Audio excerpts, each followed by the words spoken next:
inside the IDB of the Year, where we open our doors to you and share with you a little bit about how life is here at our organization. My name is Judith Morrison. I'm Senior Advisor for Social Development at the Gender and Diversity Division of the IDB Group. And I'm so excited to be moderating our session today with Blanca Corrique, Senior Associate for Institutions for Development Department and part of the leadership team from our employee resource group, WomenNet. Luana Moraes, one of our 2022 Diversity, Equity, and Inclusion Awards champions who works at IDB Lab, and Bismarck Parajon, Resource Planning and Administrative Associate in our Nicaragua country office. In the context of Women's History Month, we want to start off our session by honoring all of the women inside the IDB group and all of the countries where we serve who are making a difference for future generations and ensuring that we all experience a more equitable world. For the IDB group, this is an opportunity to reinforce our commitment to ensure that Latin America and the Caribbean are more equal. We're also continuously working to make sure that these advancements are reflected beyond just changing numbers, but also ensuring that everything we do, both inside and outside of the organization, has a lasting impact on people's lives. Today, we're going to discuss the importance of women's representation in our teams and how this representation presents the best solutions and services to our partners and the region. Before we get started, I encourage all of you to participate and send your questions and comments in the chat. We'll make sure to get to them at the end of the discussion. First of all, we're going to start by asking all of our guests to share their perspective on the importance of women's representation in their work. Blanca, we're going to go ahead and get started with you. Good morning, Judith, and good morning to our virtual audience. Let me start by saying how honored and happy I feel to be among my fellow colleagues to talk about this important topic. As I mentioned before, I work at the Competitiveness, Technology, and Innovation Division. In my daily job, one of the cross-cutting areas is gender. The possibility to give equal access to women for closing of gender gaps in STEM areas, the access to financing for companies led by women, and the improvement of women's digital skills are some of the examples of my work. When women see positive images of someone who looks and sounds like them or comes from where they are from, it helps to build their confidence and helps other women who may not have exposure become more understanding. Let me just give you a couple of examples regarding my projects. For example, when women from Paraguay who receive scholarships to study a master or PhD abroad come back to their country, not only with a specialization that would impact the research or scientific sector, but with an honest interest of encouraging other women to follow that path.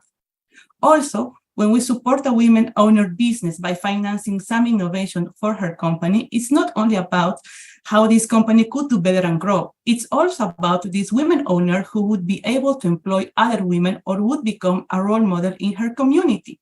And the last example I like to highlight is the story of a young woman from Costa Rica who just finished the school and enrolls in a programming bootcamp thanks to a scholarship given by the bank. When she'll finish the bootcamp, she will not only improve her technological skills by learning how to code, there is a good chance that she would become an entrepreneur or a mentor. So I had the privilege to make the women behind these stories in my projects, and I have seen their commitment by motivating other women with this representation. Thanks so much, Blanca, and thanks for those concrete examples. We'll now hear from Bismarck. It would be great to hear from a male perspective on this topic. Please go ahead, Bismarck, and let us know your thoughts. Thank you, Judith. To remain example, from environment health education to microfinance projects, the participation of women is critical. I would like to mention that the design and implementation of projects is enriched by different perspectives of members in the community. Everyone will agree with me that in a community, there is a similar number of women and men. From this perspective, for a development worker who seeks a development effectiveness, it would be a major bias not to have, at least at the design stage, the participation of both genders. And to give an example, I would like to mention that there are studies that confirm that ensuring women's participation in forest conservation governance structures results in better conservation and regeneration of the resource. If we want to make progress in that issues, women must be involved in decision making. And being pragmatic, in terms of forest management, we're asking men what the value of the forest is they would think of wood and hunting, while women point to the importance of water and medicines. Recognizing the different perspectives and taking advantage of them will generate holistic project design and management. The challenge is to develop and implement methodologies that ensure the participation of those who are impacted by community decisions. Excellent. Thank you, Bismarck. And now we will be hearing from Luana, who will tell us a few examples from her projects. Thanks, Luana. Thank you, Judith. First of all, I would like to highlight that at the IDB Lab in Brazil, we are 100% female. And why does it matter? Why it's important to mention it? First, because the innovation world, especially when we are talking about technology, is still very male-driven. According to a study from B2Mami, including it's an amazing Brazilian organization, less than 10% of Brazilian startups in 2020 had at least one woman as a founder. That means that our technologies are male dominant. And that should change, not only because of the obvious reasons when we're talking about equity, equality, and etc., but also because true innovation happens with diversity, and also because we might end up with completely biased technologies. One of them that we've been highlighting lately is artificial intelligence. The IDB Lab has as its core mission to foster innovation in the region. And the fact that we are all women in our Brazilian team, and I must mention, it's the biggest innovation ecosystem in the region. We are constantly looking for projects who support female entrepreneurs. We consider this a must in all of the projects that get to us. For example, last year, with the Bida ao Cubo project, one of our champions in Brazil, gender and diversity in the founders team was one of the main selection criteria. And as a result, nearly 70% of the selected startups to go through the program had at least one woman in their founders team. So if we have women here inside the teams advocating also for our perspective to be taken into account, we can grow and we can foster that all the women become entrepreneurs within the projects in the IDB Lab. Excellent. Thank you so much. And thanks to everyone. We loved hearing from Blanca and her ideas on how specifically women benefited from projects, hearing from Bismarck on how, in order to have equitable projects, you need to have participation of women and men who may value parts of projects differently. And also from Luana, who's talking a little bit about digital technologies. And I want to explore that idea in a little bit more depth with you. First of all, congratulations on your 2022 Diversity, Equity, and Inclusion Award. That's wonderful. And we'd love to hear a little bit more about that project that you won the award for, Todos en Tech. This was a project specifically targeting Afro-descendant and trans women and cross-dressers. And we know that this was a very innovative project, but I imagine part of the project and part of the process was overcoming some barriers. Can you talk a little bit about intersectionality and barriers that you may have had to overcome as you were working on this project in design and implementation? Absolutely. And as someone who works with innovation, we always start with the problem.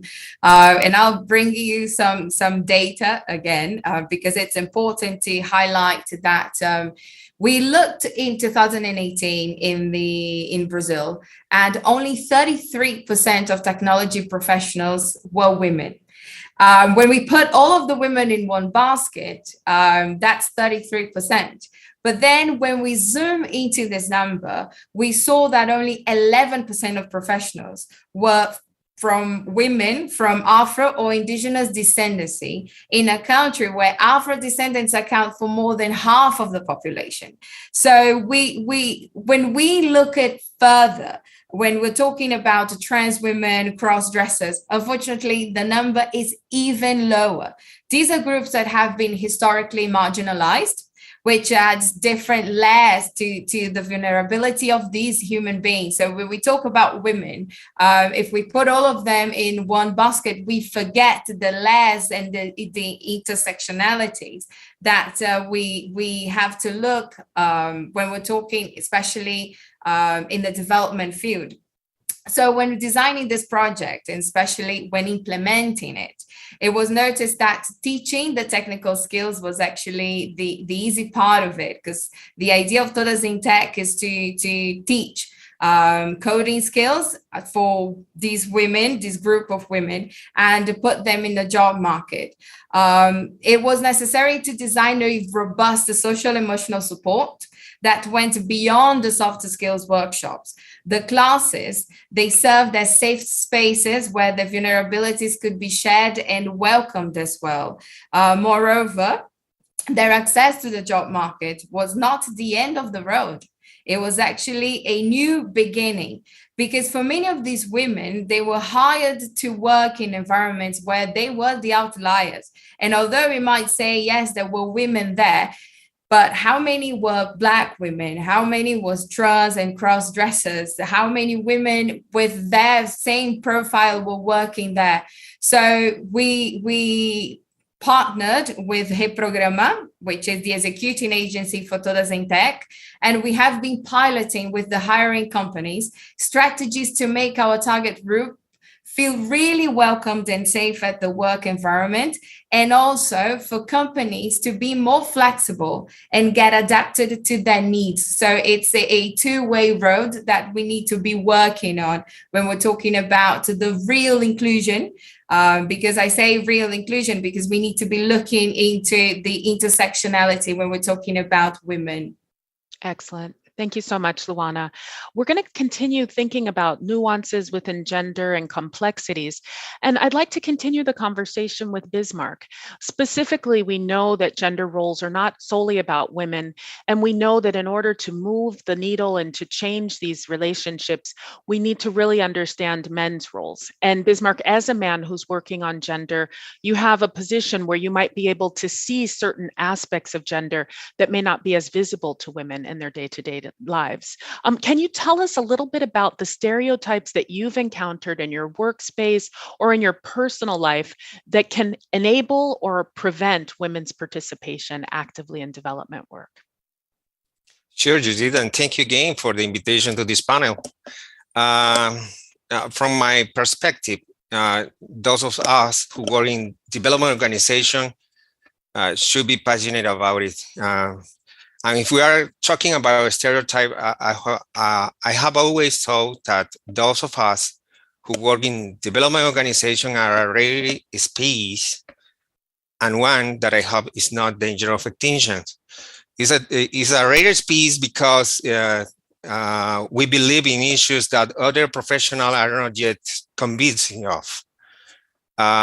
Traits traditionally associated with male gender roles, including being dominant, which can translate in less room for women's representation. And social gender stereotype refers to a structured set of shared beliefs and expectations. Traditionally, belief and expectation that make up social gender stereotypes include, in terms of personality trait, subordination for women or dominance for men. In terms of roles, caregiver for women or financial supporter of the family for men. In terms of professions, usually secretary for women or entrepreneur manager for men.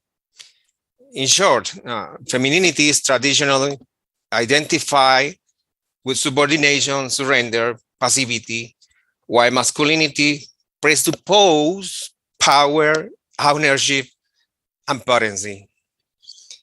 In this sense, taking parental leave or changing a newborn diaper was not look like a role for men some years ago. You were exposed to express vulnerability, which was not part of the traditionally masculine stereotype. I must say that this is in some regions persists. Just other marked stereotype may persist. The good news is gender cannot be seen only as a simple binary and normative structure. It is composed of mutable and flexible social structures. Although there is a long way to go. The organization, as organization, has been working internally and influencing externally through our project and technical cooperation on gender, diversity, and inclusion issues. It is a clear message that as organization, we have been increased the participation of women in leadership positions. As organization too, we are increasing the training in gender, diversity and inclusion. But there is still much work to be done. Continuing training ourselves on these issues and creating internal alliances will further prepare us to be the best partner in the region in terms of close the inequality gaps. And finally, we need to take advantage of the influence that the organization has to create alliances inward and outward so that changes might happen more quickly. Excellent, Bismarck. Thank you so much for those thoughtful comments, specifically on masculinities, some of the limitations of these masculinities, and giving us an optimistic picture of ways that things might be able to move forward more quickly in the future, changes in preference and attitudes and tastes.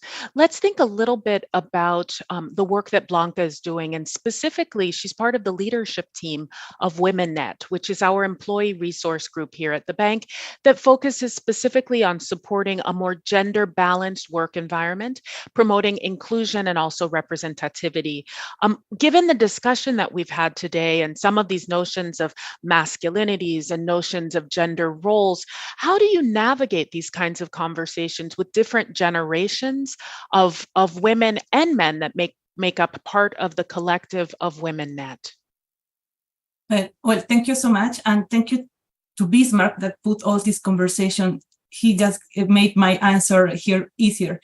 WomenNet, has more than 700 members within the IDB group.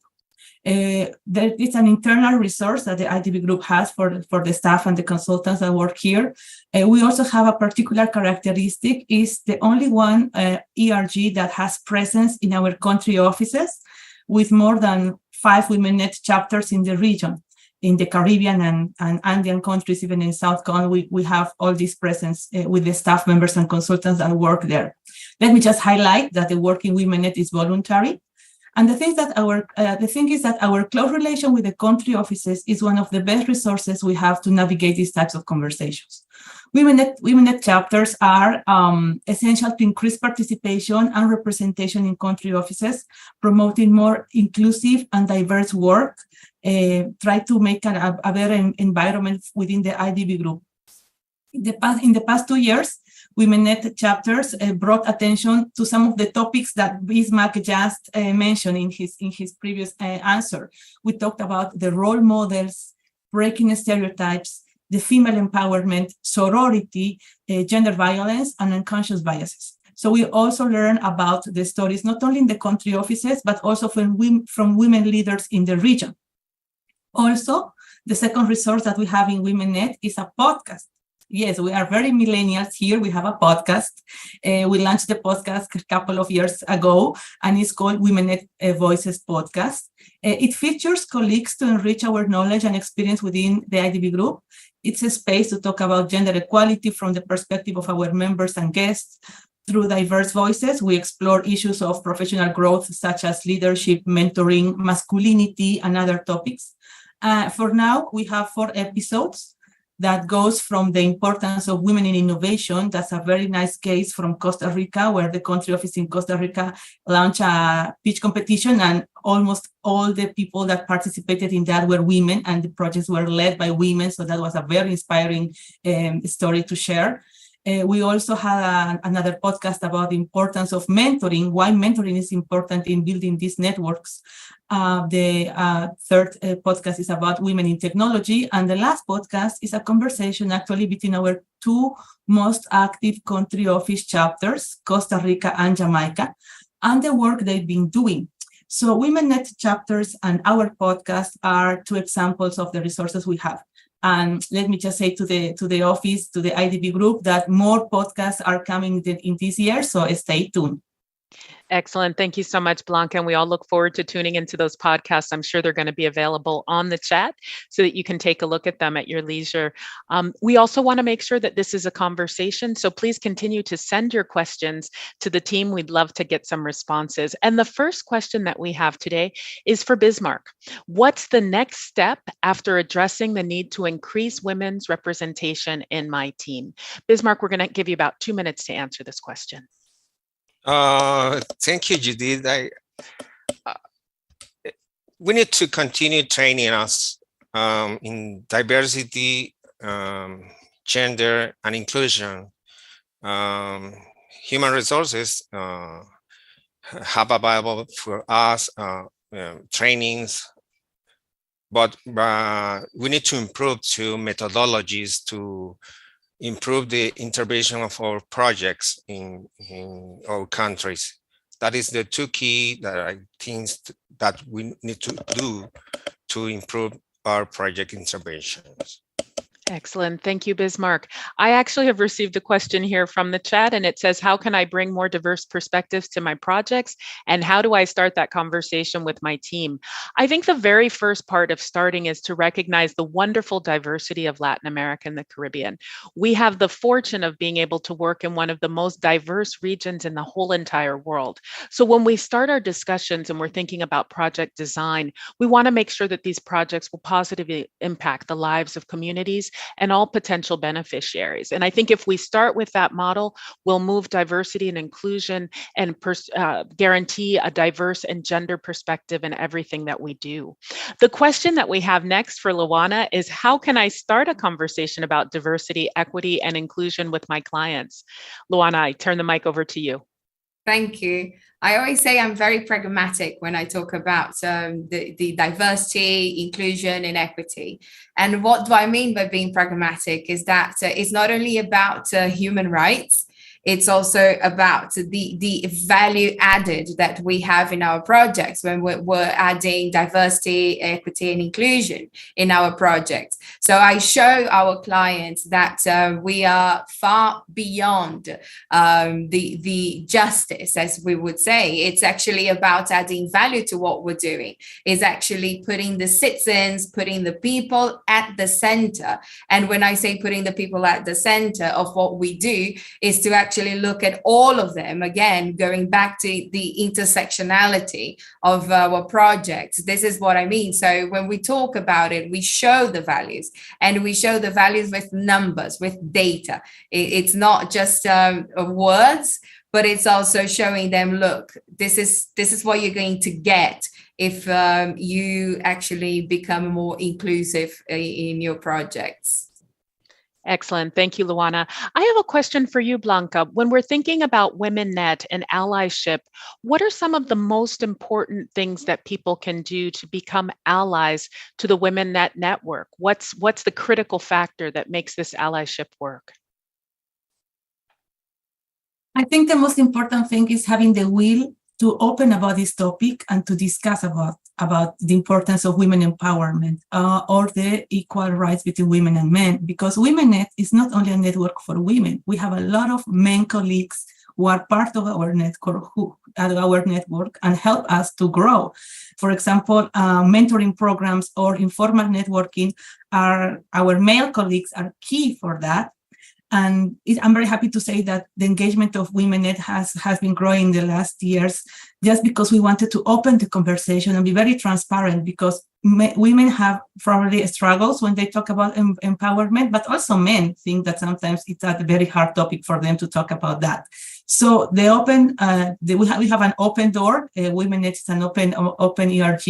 We are very eager to have more male colleagues, to open a discussion, to have a transparent discussion, not only between the members, but also with the hiring managers and our bosses also. We've had a lot of chit-chats within the organization, conversations with managers and other leaders of the organization, that we open the discussion about, for example, parenting. How is it to be a father, not only a mother, a father within the IDB group, and the things that they've done, also some struggles. So yeah, I think it's about the willing and the positive opinion about the topic. Excellent. And I know that over the years, WomenNet has been very helpful in bringing these topics of parenting for all, or career advancement, in ways that are really useful for all members of the IDB group. How do others feel about this question of allyship? Luana, what are some examples for you of how concrete ways of being an ally to women and to women's equality within your work? I think a very good homework would be to look for the meaning of gaslighting, men explaining, all of these things that we as women, we actually, we go through in our daily lives. So for a man, for example, to notice what they're doing, to be more aware of these kind of behaviors, it would be already one step. And also to support to their colleagues and listen. Listening is very important, and understand and having some empathy with what they are going through. Excellent. Those sound like very practical and concrete solutions. How about you, Bismarck? When you practice allyship, what are some of the things that you've noticed that have been most effective or most appreciated? Okay, I just want to say that this should be natural and pragmatic for a development work here to do. That's all. Very simple response to a maybe exceedingly complex seeming question, but I think, Bismarck, you've done a great job of grounding us on what it means to be a development practitioner, that if you don't have some of these basic skills, they're very important, not just to develop to be an ally or to be a gender champion, but just to do your work well day to day. Excellent, excellent.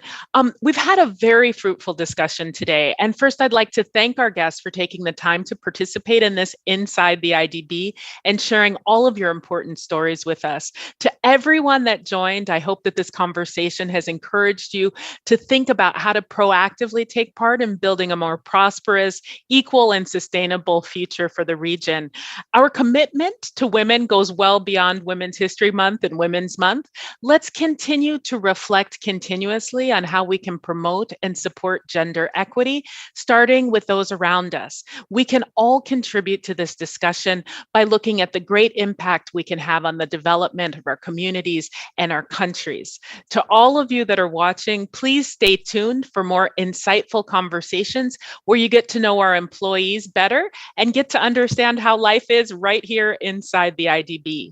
Remember that we are always looking for diverse talent to join us, and we strongly encourage you to find opportunities and look for opportunities on our career site. You can find them at iadb.org.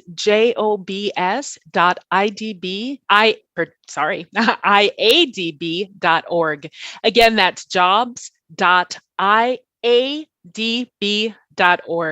Thank you to all of our panelists for joining us today, and we look forward to seeing you in a future Inside the IDB. Thank you.